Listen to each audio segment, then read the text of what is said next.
Hey everyone, welcome back. In our last episode, we put that single DIN car stereo through its paces with a full review. Today, we're taking the next step, cracking it open to reveal the engineering magic hidden inside. I'll guide you through a safe, step-by-step teardown, spotlighting the amplifier stage, the DAC chip, and the cooling system that keeps your music pumping. By the end, you'll know exactly how this little box turns power and playlists into pure audio bliss. If you find this deep dive helpful, smash like, share it with your fellow gearheads, and subscribe so you never miss a teardown. Stay curious, stay hands-on, stay with SetNFix.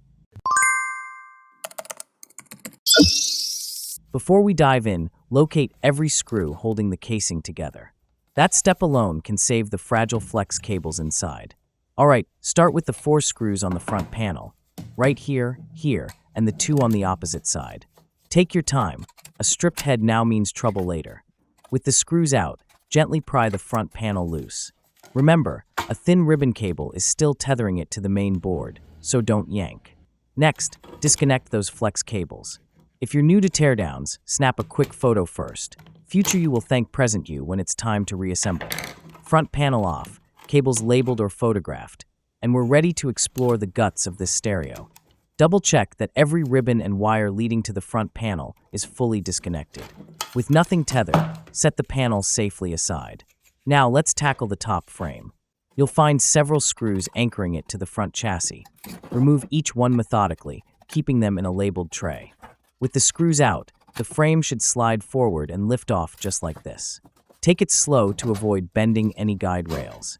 And there it is, the main board in plain view, ready for a closer look at the amps, DACs, and power regulation circuits that drive this unit. Carefully examine the backside of the unit, where you'll find a few more screws securing key components. There is 1 screw near the power connector, 2 screws holding the heat sink on the sound IC, and another 2 screws attached to the audio and video connectors. Once you have removed all these screws, you can gently lift the main board out of the casing. Handle it carefully, as this board contains the crucial components that make the stereo work.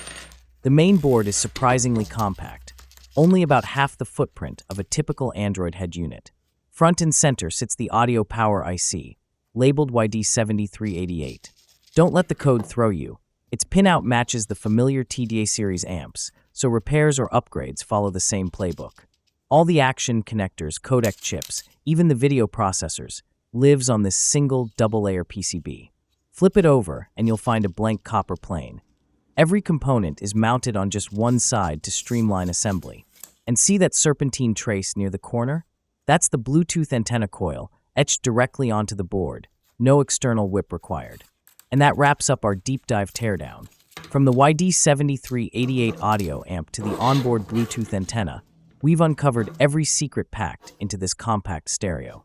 If this breakdown helped you see your gear in a new light, do me a favor. Hit like, share it with your fellow tinkerers, and subscribe so you won't miss the next teardown adventure. Got questions or ideas for future videos? Drop them in the comments. I'm always listening. Until then, keep those screwdrivers turning, stay curious, and, most importantly, stay with SetNFix.